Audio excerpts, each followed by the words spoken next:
Bonjour.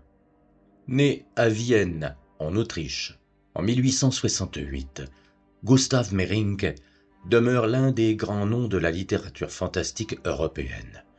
Installé à Prague en 1883, il y exerce la profession de banquier tout en menant une existence mondaine et littéraire, publiant des nouvelles satiriques dans la revue Simplicissimus. Il est également féru d'occultisme. Ruiné en 1902 par un scandale financier, il s'établit en Bavière et se consacre exclusivement à l'ésotérisme et à la littérature. Il meurt en 1932. La thématique de la conversation domine une œuvre axée sur l'obsession de la rupture avec le monde de l'homme ordinaire, monde normé, quantitatif, utilitaire, qui prive l'individu de son caractère unique et qui, en le coupant de la tradition, lui ôte tout ancrage existentiel. Se convertir pour faire naître un homme régénéré, capable d'inaugurer une nouvelle création. Telle est la grande tâche qui incombe aux héros mérinkiens, qu'il s'agisse de l'orfèvre Pernath dans Le Golem en 1915, de l'ingénieur Hauberisser, Le Visage Vert 1916, du vieux médecin impérial Flugheil dans La Nuit de Walpurgis en 1917, de l'orphelin Christoph Taubenschlag, le dominicain en 1921. Le processus de conversion va lui ouvrir la perspective de la découverte du soi après l'abolition du moi. Complexe et éprouvant, il se structure sur le modèle de la conversation religieuse, incluant un temps de préparation et d'apprentissage, le catéchuménat. Mais dans un registre strictement ésotérique où la religion constituée et le mystique se voient sévèrement désavoués. Il débute toujours par un épisode liminaire, signant la rencontre avec une réalité invisible qu'il faut apprendre à décrypter. L'élu doit abandonner ses valeurs affectives et intellectuelles pour le renoncement ascétique dont dépend la réussite ou l'échec de ce processus, dont l'enjeu est le rétablissement de l'harmonie primordiale entre microcosme et macrocosme, qui, seul, permet d'effacer la temporalité, l'hétéromonomie spirituelle et la mort. Je vous propose l'écoute de deux nouvelles de Gustav Meyrink, successivement L'Effroi, publié en 1902, suivi de La Boule Noire en 1903.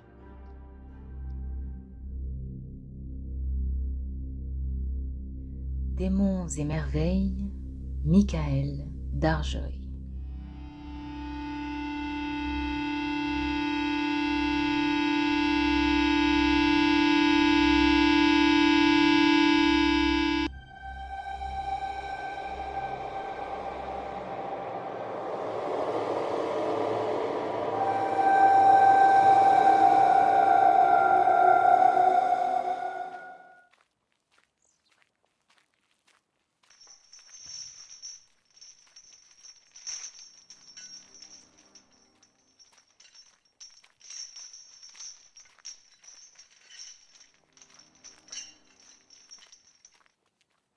Les clés s'entrechoquent et une troupe de détenus s'engage dans la cour de la prison.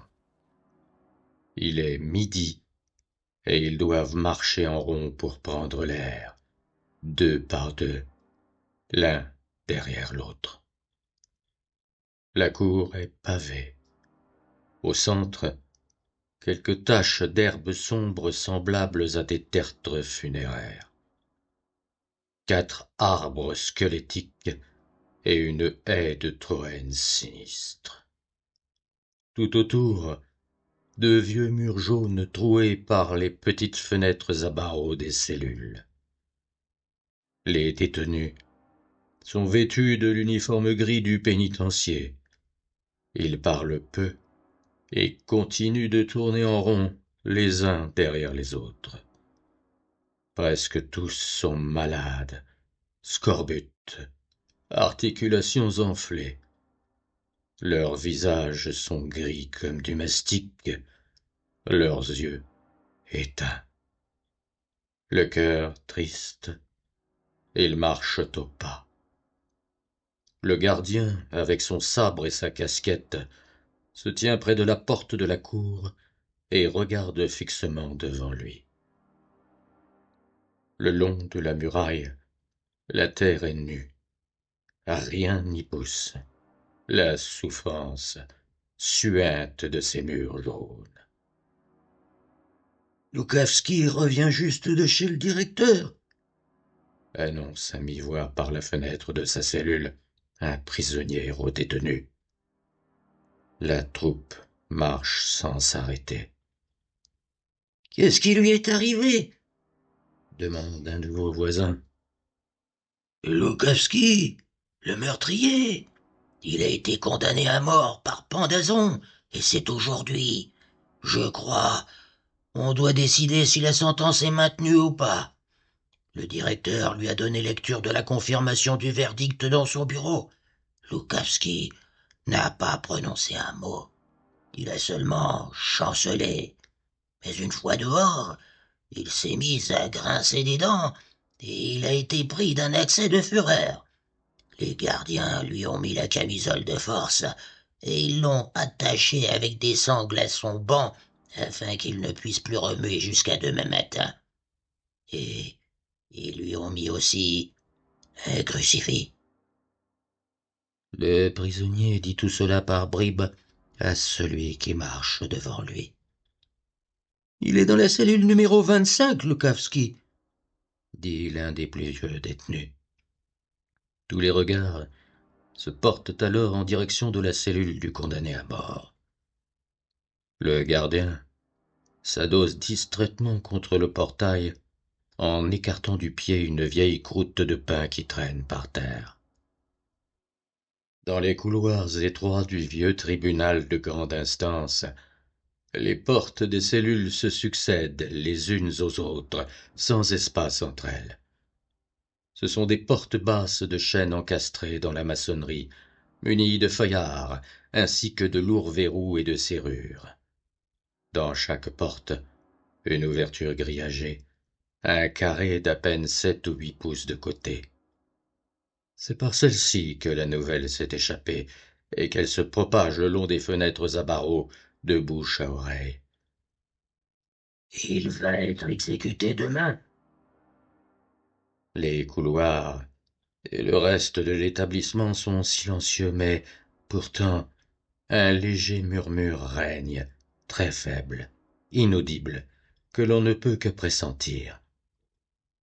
C'est par les murs qu'il sort et joue dans l'air comme une nuée de moustiques. C'est la vie enchaînée et retenue prisonnière. Au milieu de l'entrée principale, là où il y a davantage d'espace, se trouve un vieux coffre vide plongé dans l'obscurité.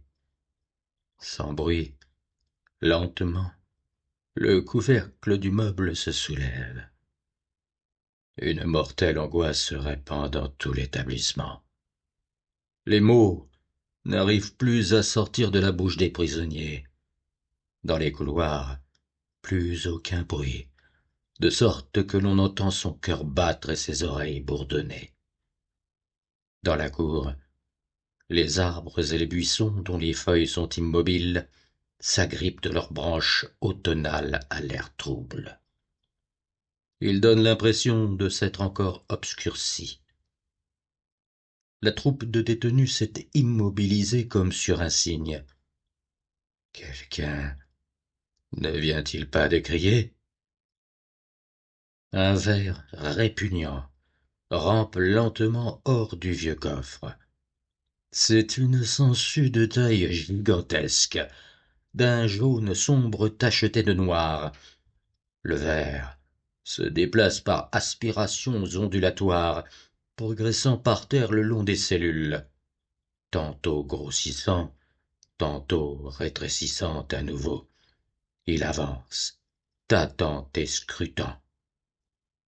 Des deux côtés de la tête, dans chaque cavité, 5 globes oculaires collés les uns aux autres, sans paupières et immobiles, regardent fixement. C'est l'effroi. Il s'introduit imperceptiblement chez les condamnés et suce leur sang chaud jusqu'à la dernière goutte sous la gorge, à l'endroit où la grosse artère transporte la vie du cœur jusqu'à la tête et enlace de ses anneaux lubriques le corps chaud de l'homme.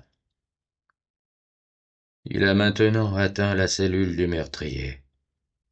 Un long cri effroyable et ininterrompu, un son sans fin retentit dans la cour. Le gardien, appuyé au montant de la porte, tressaille et en ouvre le battant. « Tout le monde dans les cellules !» crie-t-il.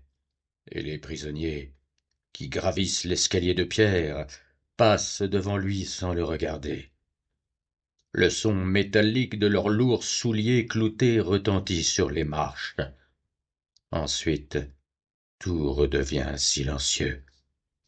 Le vent balaie la cour déserte et arrache une vieille lucarne qui tombe sur la terre sale dans un bruit d'éclats. Le condamné ne peut bouger que la tête. Il voit devant lui les murs du cachot blanchis à la chaux, impénétrables. Demain matin, à 7 heures, ils viendront le chercher. Encore 18 heures jusque-là. Et dans cette heure, la nuit tombera. Bientôt, ce sera l'hiver. Puis viendra le printemps. Et ensuite l'été brûlant. Puis il se lèvera tôt, aux aurores. Il ira dans la rue, regardera la vieille carriole du laitier avec son chien devant. La liberté. Il peut bien faire ce qu'il veut. Sa gorge se serre à nouveau. Si seulement il pouvait bouger. Enfer et damnation. Et frapper contre le mur avec ses poings. Sortir. Tout briser et mordre ses sangles. Il ne veut pas mourir maintenant. Il ne veut pas. Avant, ils auraient eu le droit de le pendre lorsqu'ils venaient de le tuer, ce vieil homme qui avait déjà un pied dans la tombe. Mais maintenant, il n'aurait plus pu le faire. De cela, son défenseur n'a pas fait mention. Pourquoi ne l'a-t-il pas crié lui-même aux jurés? Ils auraient rendu un autre verdict. Il faut encore qu'ils le disent maintenant au directeur. Il faut que le gardien le conduise devant lui, tout de suite. Demain matin, il sera trop tard. Le directeur aura revêtu son uniforme et il ne pourra plus s'approcher de lui. Et le directeur ne l'écouterait pas. Ensuite, il sera trop tard pour renvoyer tous les policiers. Le directeur ne le fera pas. Le bourreau lui passe la corde autour du cou. Il a des yeux marrons, et il ne cesse d'observer attentivement sa bouche. Il commence. Tout tourne. Arrêtez, arrêtez. Il veut encore dire quelque chose d'important. Le gardien viendra-t-il pour le détacher aujourd'hui même de son banc? Il ne peut pourtant pas rester allongé comme cela pendant 18 heures. Bien sûr que non. L'aumônier doit encore venir. C'est toujours ce qu'il a lu. C'est la loi. Il ne croit en rien, mais il le réclamera, c'est son droit. Et il lui défoncera le crâne à ce sale curton avec la cruche en pierre qui est là. Sa langue est comme desséchée. Il veut boire. Il est assoiffé. Ciel, Seigneur Dieu, pourquoi ne lui donne-t-il rien à boire?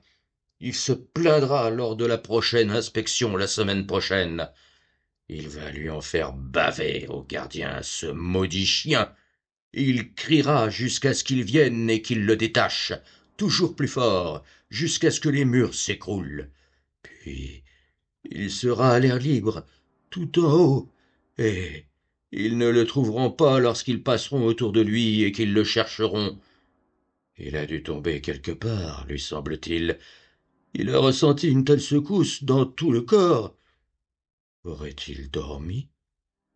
Il fait déjà sombre. Il veut prendre sa tête dans ses mains. Elles sont attachées. L'heure résonne depuis la vieille tour. 1, 2. Quelle heure peut-il bien être? 6 heures. Dieu du ciel! Plus que 13 heures, et ils lui arracheront de la poitrine son dernier souffle. Il va être exécuté, sans pitié, pendu. Il claque des dents de froid. Quelque chose qu'il ne peut pas voir lui ronge le cœur.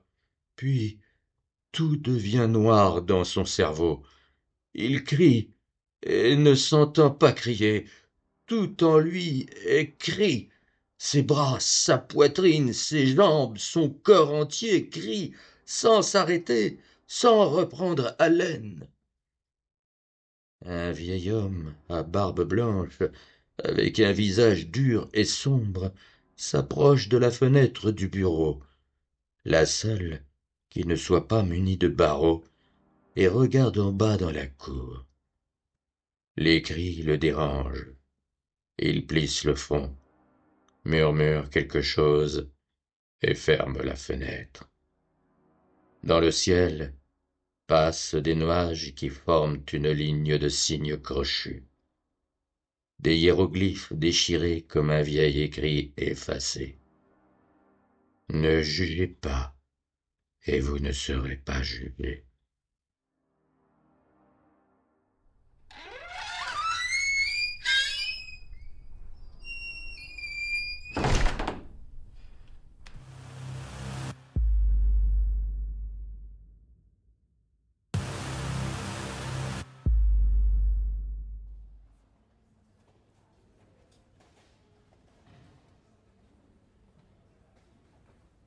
La boule noire. Au début, sans cohérence, une incroyable nouvelle se répandit depuis l'Asie jusque dans les hauts lieux de la culture occidentale, dans le Sikkim, au sud de l'Himalaya. Une invention fabuleuse avait été mise au point par des pénitents à demi barbares et tout à fait incultes, les Gozins. Les journaux anglo-indiens rapportaient certes également cette rumeur, mais semblaient moins bien informés que leurs confrères russes, ce qui n'étonna pas les spécialistes des relations diplomatiques internationales, le Sikkim fuyant avec horreur, comme chacun le sait, tout ce qui est anglais. Ce fut également la raison pour laquelle l'énigmatique invention arriva en Europe en faisant le détour par Saint-Pétersbourg, puis Berlin. La danse de Saint-Guy s'empara presque des cercles de savants de Berlin lorsqu'on leur fit la démonstration des phénomènes. La grande salle, qui ne servait d'ordinaire que pour des conférences scientifiques, était pleine à craquer. Au centre, sur une estrade, se tenaient les deux expérimentateurs indiens, le Gozin Deg Shumsher d'Arhyum, dont le visage hâve était recouvert de cendres sacrées blanches, et le brahmane à la peau basanée, Rajchendralamitra, reconnaissable à la fine cordelette de coton qui pendait sur le côté gauche de sa poitrine. À hauteur d'homme, étaient suspendus par des fils métalliques fixés au plafond de la salle, des cornues en verre dans lesquelles on voyait les traces d'une poudre blanche. C'était une substance légèrement explosive, probablement de l'iodure, comme l'indiqua l'interprète. Alors que l'auditoire retenait son souffle, le Gozin s'approcha de l'une de ces cornues, attacha une fine chaîne d'or autour du col de celle-ci et fixa l'autre extrémité autour des tempes du brahmane. Puis, il se plaça derrière lui, leva les deux bras en l'air et murmura les mantras, formules incantatoires de la secte. Ces deux figures ascétiques se dressaient comme des statues, avec cette immobilité que l'on ne voit que chez les Asiatiques ariens lorsqu'ils se consacrent à leur méditation religieuse. Les yeux noirs du brahmane fixaient la cornue. La foule était comme envoûtée. Nombre de spectateurs durent fermer les paupières ou détourner le regard pour ne pas s'évanouir. La vue de telles figures pétrifiées a comme un pouvoir hypnotique, et nombreux furent ceux qui demandèrent dans un murmure à leurs voisins s'il ne leur semblait pas également que le visage du brahmane était plongé par moments dans une sorte de brouillard.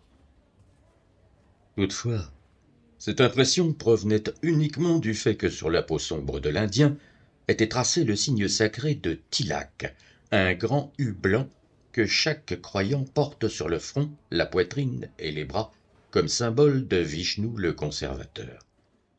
Soudain, une étincelle qui fit exploser la poudre jaillit à l'intérieur de la cornue. Un instant s'écoula. On vit de la fumée, puis ensuite apparut dans la bouteille un paysage indien d'une indicible beauté.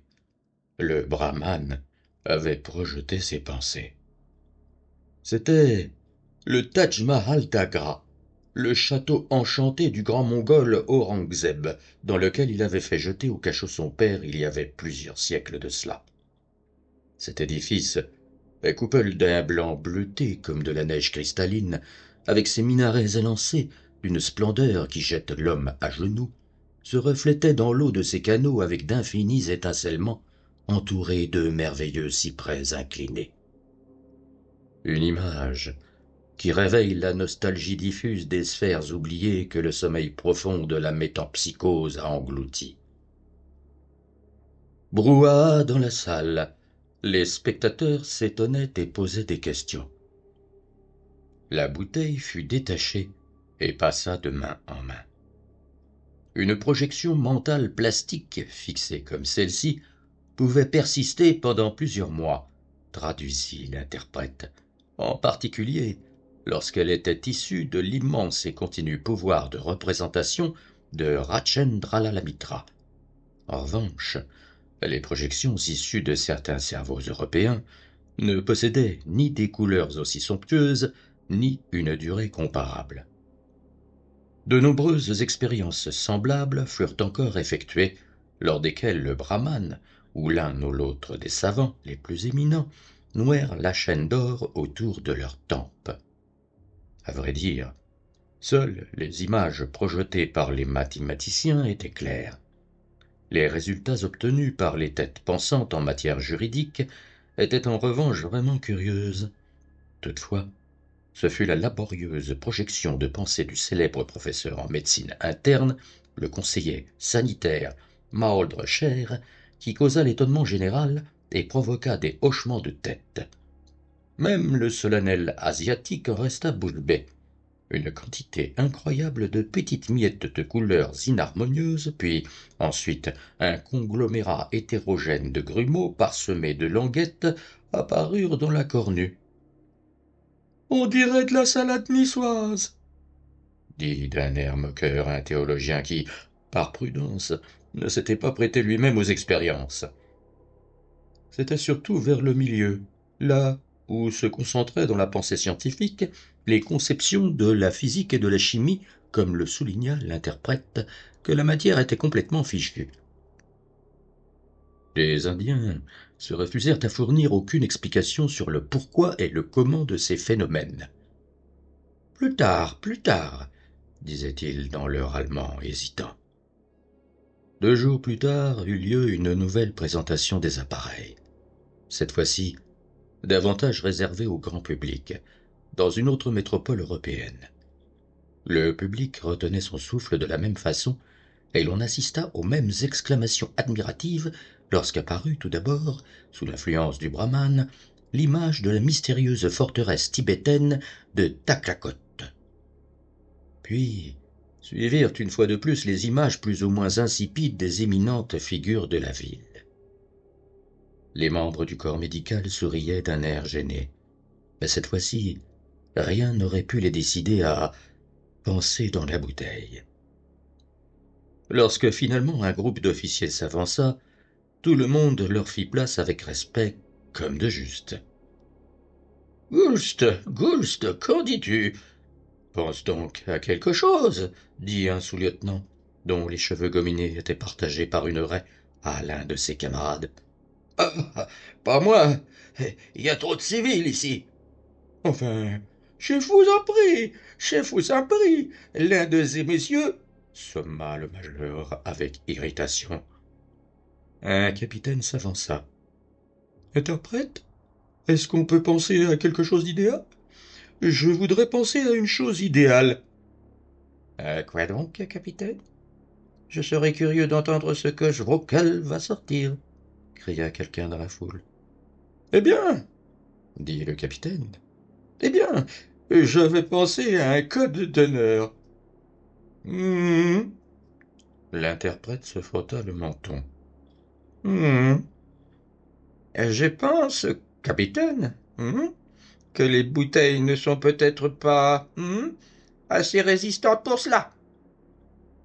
Un lieutenant se faufila alors entre les autres. Laisse-moi donc y aller, camarade. Oui, oui, laissez donc Kaczmarczyk y aller, s'écrièrent-ils tous. Celui-là, c'est un sacré penseur. Le lieutenant mit la chaîne autour de sa tête. S'il vous plaît. Gêné, l'interprète lui rendit un morceau de tissu. S'il vous plaît. La gomina est en effet un isolant. Le gozin, Deb Chomcher Chung, une étoffe rouge nouée autour des reins et le visage blanchi à la cendre, se plaça derrière l'officier. Cette fois-ci, il avait l'air encore plus inquiétant qu'à Berlin.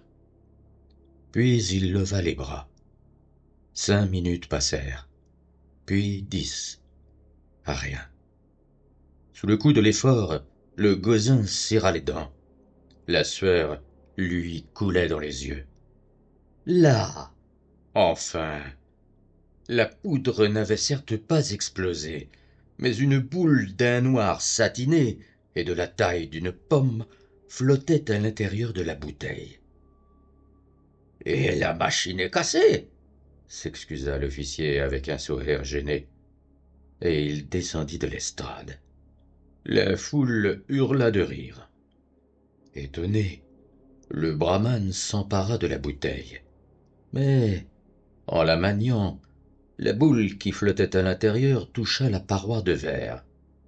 Aussitôt, celle-ci se brisa, et les éclats, comme attirés par un aimant, convergèrent dans la boule pour y disparaître sans laisser de traces. Le corps rond et noir, immobile, était en suspension dans l'espace. À vrai dire, la chose ne ressemblait pas du tout à une boule. Elle donnait plutôt l'impression d'être un trou béant. Et d'ailleurs, ce n'était rien d'autre qu'un trou. C'était un absolu, un mathématique néant. Ce qui se produisit ensuite était la conséquence inéluctable de ce néant. Tout ce qui s'en approchait se trouvait aspiré, selon les lois de la nature, pour se transformer à son tour en néant en l'espace d'un instant, c'est-à-dire pour disparaître sans laisser la moindre trace. On entendit alors immédiatement un violent sifflement qui allait en augmentant, car l'air de la salle était aspiré dans la boule. Les rognures de papier, les gants, les voilettes des dames, tout se trouvait entraîné vers elle. Et lorsqu'un officier plongea son sabre dans le terrible trou, la lame disparut comme si elle l'avait fondue. « Là, ça va trop loin !» cria le major à la vue de ce spectacle. « Je ne peux pas les tolérer. Venez, messieurs, venez. Je vous en prie, je vous en prie. »« À quoi t'as donc pensé au juste, Kaczmarczyk ?» demandèrent ces messieurs en quittant la salle. « Moi ? À ce qu'on pense d'habitude. » La foule, incapable de s'expliquer le phénomène, mais entendant seulement le terrible et grandissant sifflement, se ruait, remplie d'angoisse, vers les portes. Seuls les 2 Indiens étaient restés. Tout l'univers que Brahma a créé, Vishnu conserve, et Shiva, détruit, sera englouti au fur et à mesure par cette boule, dit solennellement Rajendra Mitra. C'est une malédiction que d'être venus en Occident, frère. Qu'importe, murmura le gozin. Un jour ou l'autre, nous devons tous pénétrer dans le règne négatif de l'être.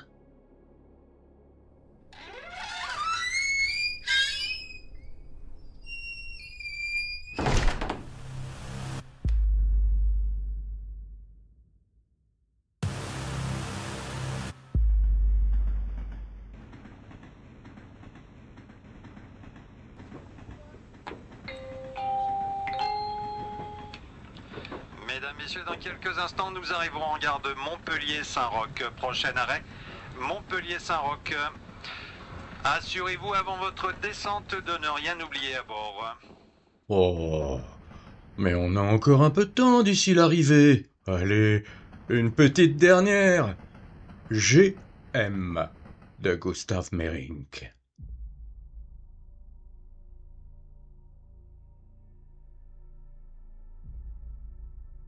Macintosh est de retour, le saligo.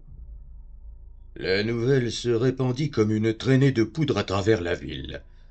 Tout le monde avait encore en mémoire George Mackintosh, Américain d'origine allemande, qui avait fait ses adieux à tout le monde il y a de cela 5 ans. Il était d'ailleurs difficile d'oublier ses frasques, tout comme ce sombre visage subtil qui était réapparu aujourd'hui sur le Graben.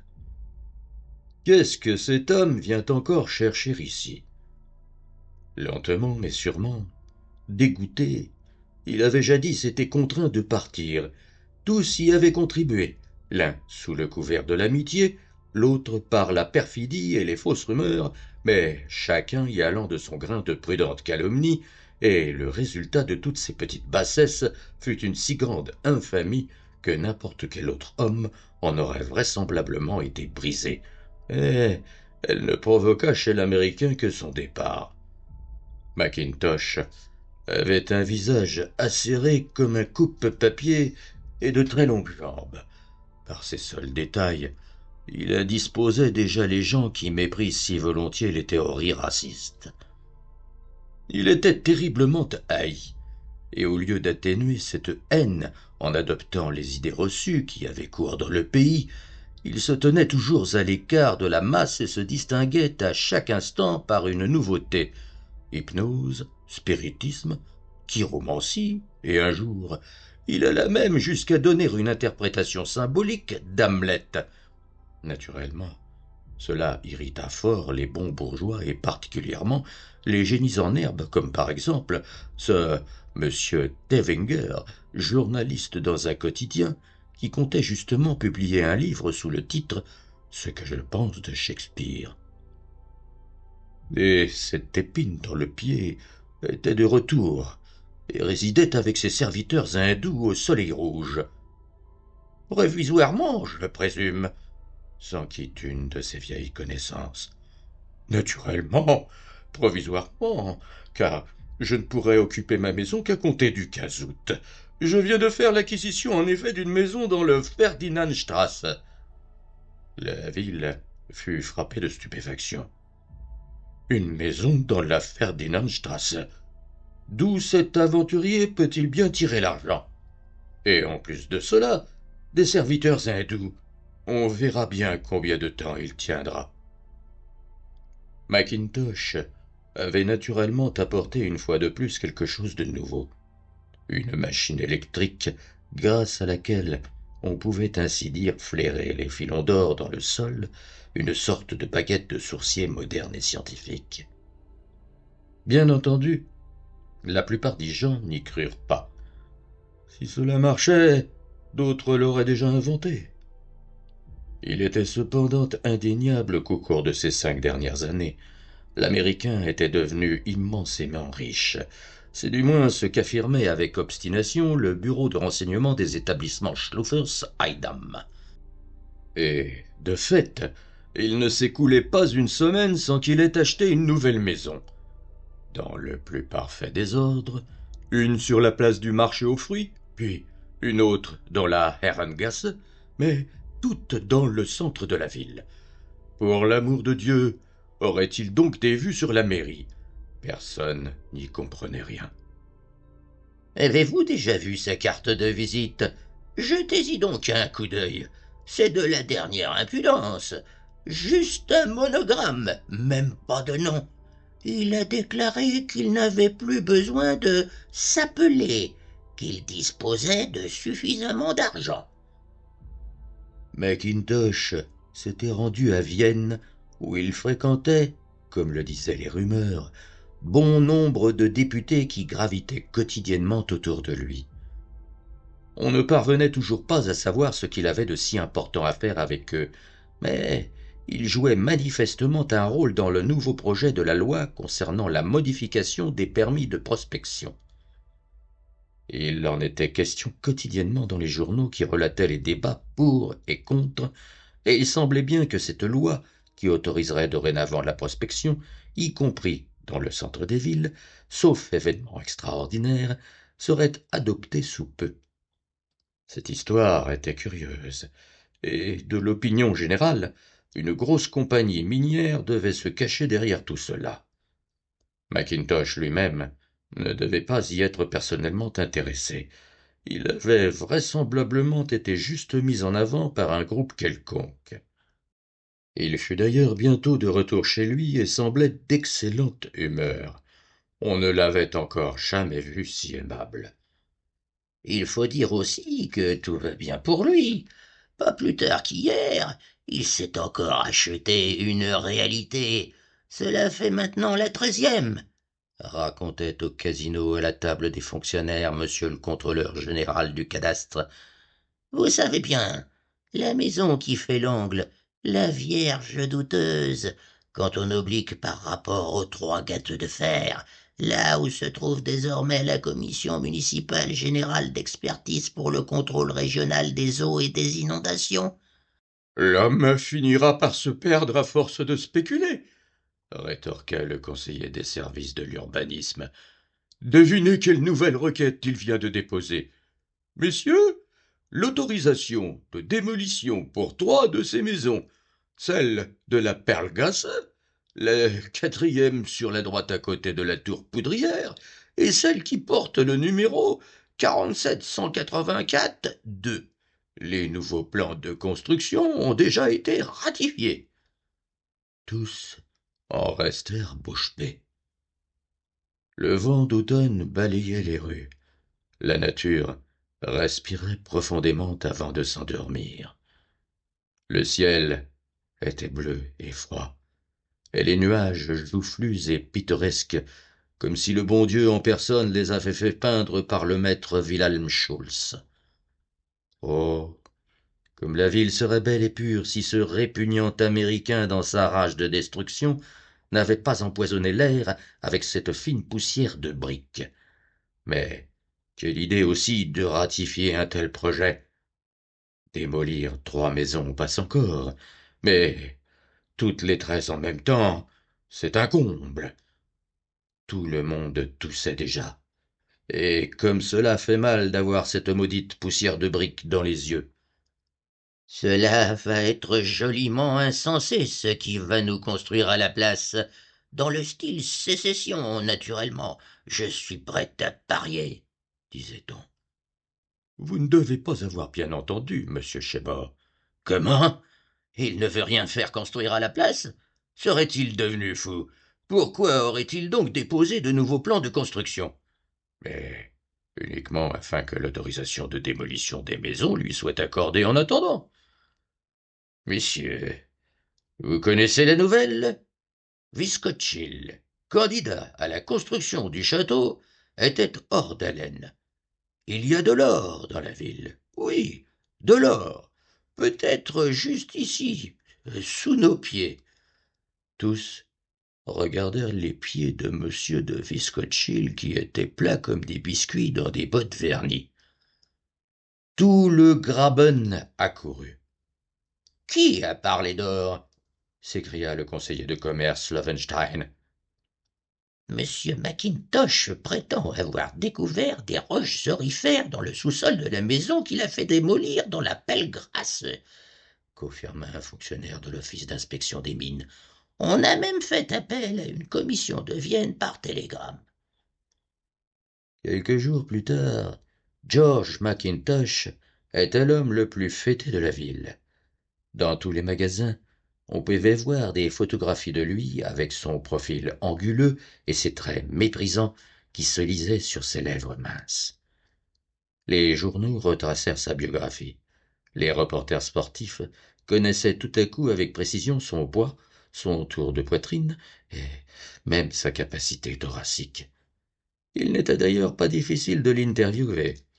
Il habitait de nouveau à l'hôtel du Soleil Rouge, recevait chacun offrait les plus merveilleux cigares et racontait avec une exquise amabilité ce qui l'avait poussé à faire démolir ses maisons et à chercher de l'or dans le sol désormais dégagé des terrains à bâtir.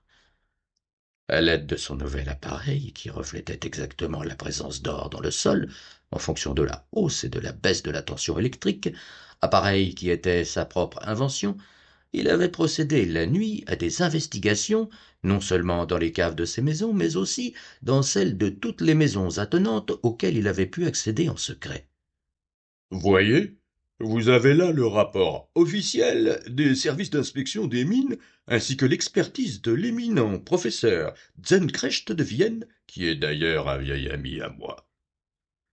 Et de fait, il était écrit noir sur blanc, un cachet officiel authentifiant le document, que, dans l'ensemble des 13 terrains à bâtir légalement acquis par l'Américain George McIntosh, de l'or avait été trouvé, mêlé au sable, et ce, dans des proportions qui laissaient à penser avec une quasi-certitude que le sol recelait, en particulier dans ses couches inférieures, une immense quantité d'or.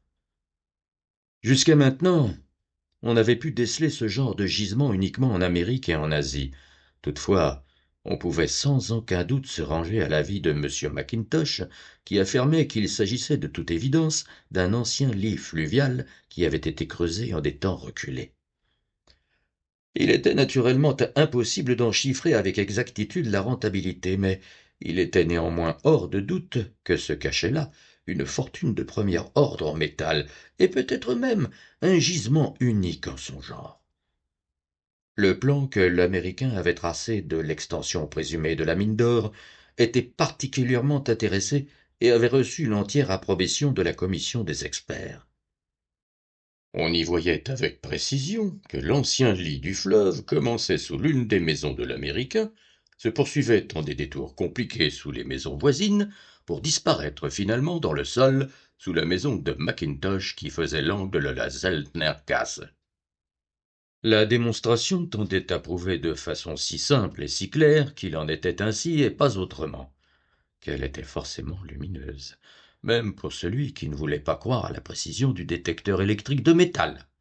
Quelle chance que le nouveau droit de prospection ait déjà acquis force de loi, et, comme l'Américain, prudent et discret, avait bien tout prévu à l'avance. Les propriétaires des terrains qui recelaient brusquement de telles richesses faisaient les importants dans les cafés et couvraient de louanges leurs ingénieux voisins qui avaient jadis été, sans motif, si bassement calomniés. Au diable de tels diffamateurs!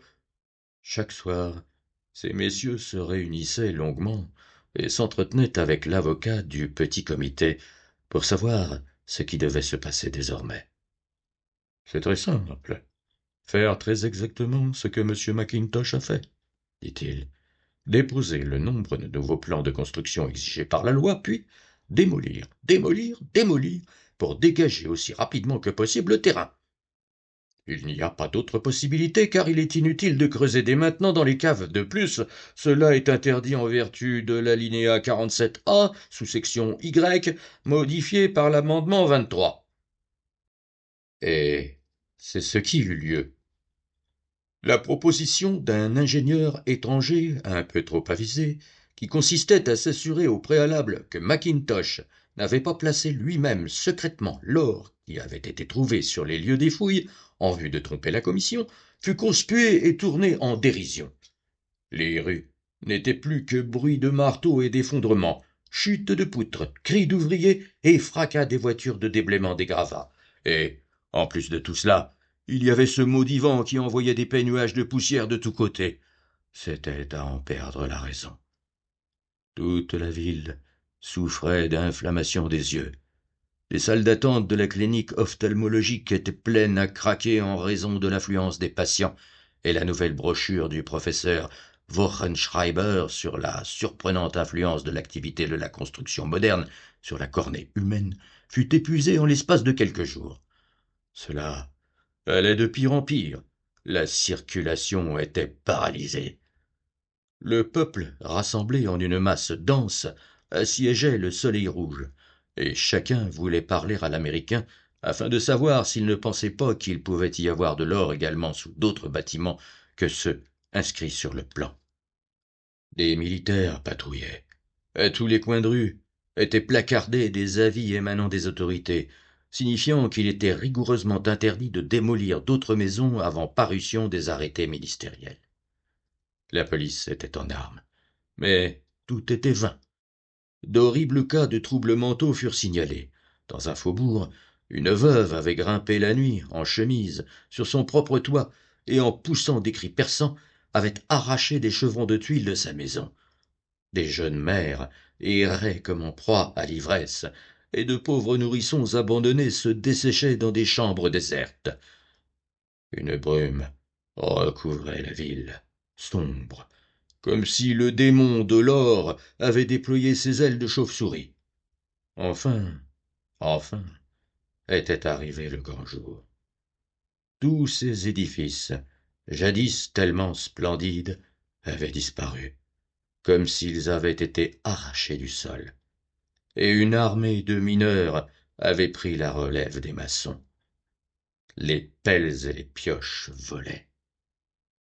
D'or, aucune trace. Il devait donc être enfoui plus profondément que ce que l'on pensait. Mais quelle était donc cette curieuse et gigantesque annonce que l'on pouvait lire dans les quotidiens? George Mackintosh a ses bons amis et à la ville qui lui est devenue si chère. Les circonstances m'obligent à vous dire adieu à tous pour toujours. J'offre à la ville la grande montgolfière que vous verrez s'élever pour la première fois cet après-midi de la Josefplatz et que vous pourrez utiliser gratuitement et à tout moment en souvenir de moi. Comme il m'était difficile de rendre une dernière visite à chacun de ces messieurs séparément, je laisse à la ville une grande carte de visite. Serait-il donc véritablement faux? Laisser une carte de visite à la ville, c'est de la folie pure et simple. Qu'est-ce que tout cela veut donc dire? Vous y comprenez quelque chose? Criait-on partout. Ce qui est étrange, c'est que l'Américain a vendu en secret il y a 8 jours l'ensemble de ses terrains. Ce fut le photographe Malloch qui fit enfin la lumière sur cette énigme. Il fut en effet le premier à faire une ascension avec le ballon déjà évoqué et fit une photographie aérienne de la ville dévastée. La photographie était désormais accrochée dans sa vitrine et la rue était remplie de gens qui voulaient la voir. Et qui vit-on? Au milieu du sombre océan de maisons, resplendissaient les terrains nus recouverts de gravats blancs des édifices détruits, pour former une sorte de fioriture crénelée. G.M. Les initiales de l'Amérique. La plupart des propriétaires en restèrent foudroyés. Seul le conseiller de commerce Schlussenbein s'en moquait bien. Sa maison était de toute façon complètement en ruine. Il frotta simplement ses yeux irrités d'un air contrarié, et bougonna. Je l'ai toujours dit, ce Mackintosh n'a jamais été capable de faire quoi que ce soit de sérieux.